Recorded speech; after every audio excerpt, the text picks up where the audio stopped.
Okay, one question that I got asked several times during the build of the truck was, what's going on with that Mustang in the background? So let's answer some of those questions. The Mustang is a 1966 Mustang convertible. Supposedly it was originally an Arizona car, but it must have come to Iowa in 1967 because I replaced the floorboards, the interrockers, both front torque boxes, one of the rear torque boxes, and was about to install the other rear torque box when the blue truck showed up. Therefore, this project was put on hold. The reason the truck took precedence over the Mustang was I needed a shop truck. So got to work on the truck, and the Mustang got pushed off to the side. My wife and I bought this car, must have been 2014, 2013. And when we bought it, it was a basket case. Somebody had started on the restoration, started cutting things off, and apparently got fed up with the project or overwhelmed or something, and ended up putting it up for sale. That's when I swooped in and for some reason felt like I could give this thing a go. Ended up buying the car for $1,500 delivered, which may or may not have been a great deal. The nice thing about the Mustangs is you can get parts for them anywhere. There are so many companies out there making parts for these things that in order to stay competitive with each other, the parts are pretty cheap. So with that said, let's do a walk around, check out the Mustang. Really, it was a fairly complete car. Most all the trim, headlights, and the bezels and things are up in totes up there. Decently straight. Had the typical rust down here, replaced that. Actually, here's the piece I cut out.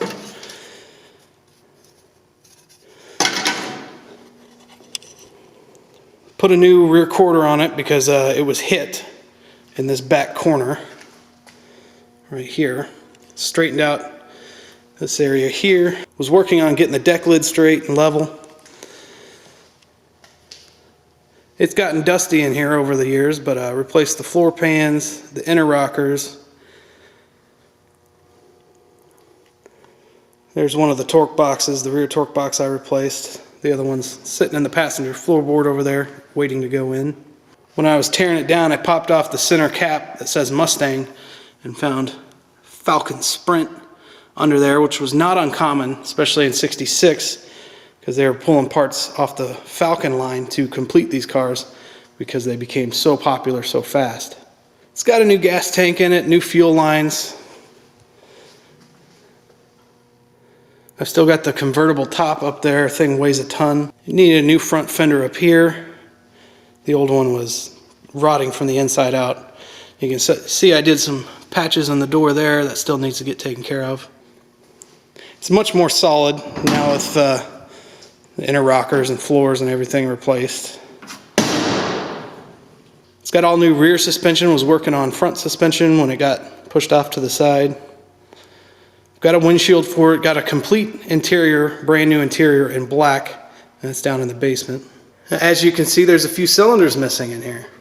It's got the 200 straight six, which I actually like. I love these 200 straight sixes. This one has been completely rebuilt. It's got 0 miles.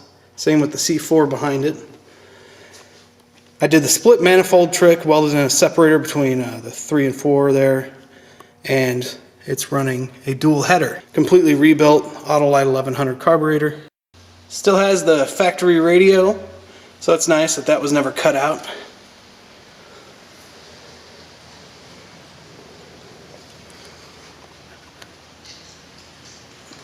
Love these old Mustang gauges, 66 especially. It's still got the old bias ply tires on it. I'm being kind of a jerk and putting dual exhaust out the back here with a GT lower valance. But if you've ever heard these 6 cylinders with the dual headers, it sounds really good. And no, it will not have 289 badges or GT badges or anything stupid like that. I'll put a link to a video that shows you what that sounds like. It's a really, really cool sound. So why the 200 straight 6? Mostly nostalgia. My first car back in 1998 was a 1967 Ford Mustang Coupe, and it had a 200 straight 6 in it. I ended up falling in love with that little motor. It's good on gas when you're 16, 17 years old and you want to drive a classic car. It's a good motor to have. It's a nice torquey motor. It's a good cruising motor. If this thing was a coupe or a fastback, obviously it'd be a V8, but being a cruiser convertible, I'm more than happy with the 200. And again, the nostalgia reasons, just hearing that motor again. I miss that car so much. I really do. Should never have sold it. Also, the reliability of the 200 straight six. It's a fantastic motor to have if you just want to drive. Just get in it, turn the key, and drive. Those Autolite 1100 carburetors don't require a babysitter. They just work. It's like a tractor. That's essentially a tractor motor in there. I do happen to have a 351 Windsor sitting over there in the corner, and don't think I haven't thought about it. But then I'd be looking at wanting to do a disc brake conversion and then probably convert everything to 5-lug, and then where does it end? With this is just a simple, proven setup that I happen to be a fan of. It's kind of a special car for me too. My wife and I were dating when we first got it, and we both put a lot of time into it. It's where I learned how to weld. It's where she learned how to weld. There's a lot of late nights hanging out together, working on the Mustang. So that was a lot of fun. It really was. All right, guys, that's gonna do it for the rundown on the Mustang. I appreciate you asking. Maybe we'll drag this thing out and get back to work on it, pick up where I left off. Gotta have something to do over the winter, or maybe another project might sneak in there. Hard to say.